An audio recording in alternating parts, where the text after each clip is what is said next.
Sports are देख रहे हैं आप। मैं हूं आपके साथ रोहित और आज बात होगी पाकिस्तान की। पाकिस्तान के एक ऐसे प्लेयर की जिसको लेकर अब यह कहा जा रहा है कि इसको टांग कर टीम से बाहर फेंक दो। हालांकि अभी वो वनडे टीम के कप्तान बनाए गए हैं और टी20 के कप्तान बनाए जाने की बात उस खिलाड़ी की चल रही है, लेकिन इसी बीच उस खिलाड़ी को लेकर पाकिस्तान के अंदर ही विद्रोह शुरू हो गया है। हम बात कर रहे हैं शाहीन शाह अफरीदी की। जी हां, वही शाहीन शाह अफरीदी जिनको पाकिस्तान ने हवा बना रखा था। प्रीमियम बॉलर बोलकर पाकिस्तान वाले चने की झाड़ पर चढ़ा दिया था शाहीन अफरीदी को। लेकिन अभिषेक शर्मा भारत के युवा बल्लेबाजों के सामने शाहीन अफरीदी क्या पड़े, उनको कूट कर रख दिया नए खिलाड़ियों ने। और 2022 की सर्जरी के बाद शाहीन अफरीदी पूरी तरीके से बर्बाद हो चुके हैं और अब उनको नामीबिया का भी गेंदबाज पीट रहा है। वो एक मैच पाकिस्तान को नहीं जिता पा रहे हैं। हालांकि टी20 वर्ल्ड कप में पाकिस्तान की घटिया से घटिया प्रदर्शन होने के बाद सलमान अली आगा पर सवाल उठने लगे और ऐसे में शाहीन अफरीदी को ओडीआई का कप्तान नियुक्त कर दिया गया। अब जब शाहीन अफरीदी को ओडीआई का कप्तान नियुक्त किया गया तो बांग्लादेश ने भी पाकिस्तान को रगड़ दिया। 2-1 से सीरीज बांग्लादेश ने पाकिस्तान को हरा दी। मतलब शाहीन अफरीदी की कप्तानी में भी पाकिस्तान ने कुछ नहीं उखाड़ा। और ऐसे में अब रशीद लतीफ जो कि पाकिस्तान के पूर्व क्रिकेटर हैं, उन्होंने शाहीन अफरीदी को लेकर बयान दिया है। राशिद लतीफ का मानना है कि शाहीन अफरीदी की जगह ही नहीं बनती है पाकिस्तान की टीम में और उन्हें निकालकर बाहर फेंक देना चाहिए। राशिद लतीफ अपने बयान में कहते हैं, अब समय खत्म हो चुका है और लोग उन्हें कप्तानी दिलाने के लिए जो अभियान चला रहे हैं उसका कोई आधार नहीं, क्योंकि वो फिलहाल टीम में ही रहने के लायक नहीं है। राशिद लतीफ के इस बयान को अगर समझें तो साफ तौर पर अब पाकिस्तान के अंदर पाकिस्तान के पूर्व खिलाड़ी ही पाकिस्तान की मौजूदा टीम के घटिया प्लेयर्स पर सवाल उठा रहे हैं। वो चाहे बाबर आजम की बात हो, वो चाहे बात हो मोहम्मद रिजवान की, या फिर बात हो शाहीन शाह अफरीदी की। इन सब का प्रदर्शन इतना बेकार रहा है कि पाकिस्तान की टीम गर्त में चली गई। 2021 में इन सब ने एक मुकाबले में भारत के खिलाफ टी20 विश्व कप में अच्छा प्रदर्शन कर दिया। 10 विकेट से मुकाबला जीत लिया था पाकिस्तान ने 152 या 55 रन चेस करते हुए। शाहीन अफरीदी ने अच्छी गेंदबाजी की थी। बाबर आजम रिजवान ने ओपनिंग करते हुए अच्छी बल्लेबाजी कर दी थी। उसके बाद इन तीनों को पाकिस्तान में अल्लाह बना दिया गया था। ऐसा इतना बड़ा कर दिया गया जैसे क्या कर दिया इन लोगों ने।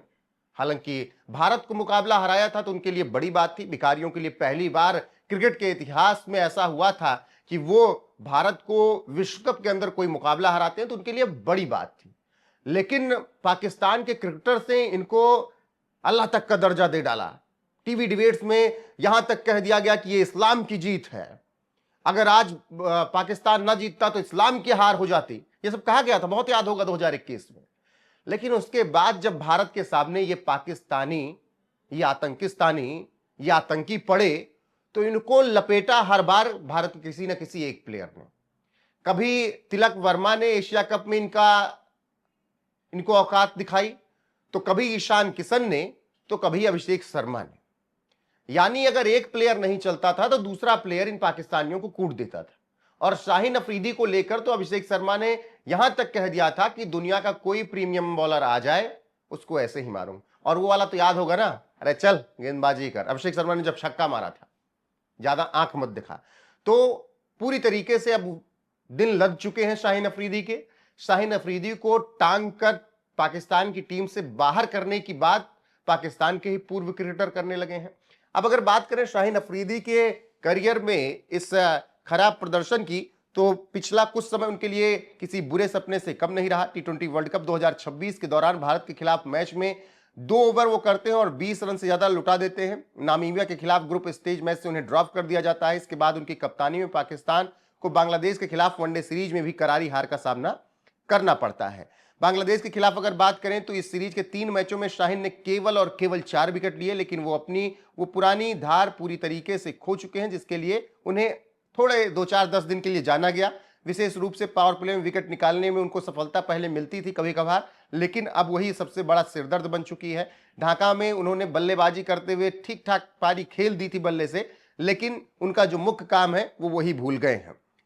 वहीं पर विशेषज्ञों का, डॉक्टरों का, क्रिकेट विश्लेषकों का मानना है कि 2022 में हुई सर्जरी के बाद शाहीन वो गेंदबाजी नहीं कर पा रहे हैं जिसके लिए वो जाने जाते थे। 25 साल का यह गेंदबाज अब तीनों फॉर्मेट में जमकर रन लुटा रहा है और ऐसे ही रन लुटा रहे हैं शाहीन अफरीदी जैसे आतंकी बम मारते रहते हैं कि बम मारो कहीं भी गिरे, वैसे शाहीन अफरीदी गेंद फेंक रहे हैं, कोई भी उनको पीटो, उसका कोई फर्क शाहीन अफरीदी में नहीं पड़ रहा है। तो अब ये एक बहाना कि सर्जरी हो गई, तो ऐसे में शोएब अख्तर की भी तो सर्जरी हुई थी, उन्होंने तो लंबे वक्त तक क्रिकेट खेली, इंजेक्शन लेकर वो विकेट लेते रहे। तो ये सब बहाना है क्योंकि अपने मेन काम से हटकर ये पाकिस्तानी कहीं और आ गए हैं क्रिकेट में, तो फिर वहां पर कहां अच्छा प्रदर्शन कर पाएंगे। एक आ गया था, वो भारत का बुरा दिन था, इन आतंकियों का अच्छा दिन कह सकते हैं उतना नहीं था। भारत का बुरा दिन था 2021 में जब हार गए, तो उसके बाद इन्हीं प्लेयर्स को पाकिस्तान में पोस्टर बॉय बना दिया गया था। कोई शाहीन अफरीदी को बुमराह से तुलना कर रहा था, बाबर आजम जैसे नक्कारा को सचिन तेंदुलकर, विराट कोहली से तुलना कर रहे थे, रिजवान को तो शायद विवन रिचर्ड बता रहे थे। आप सोचिए ये हाल हो गया था।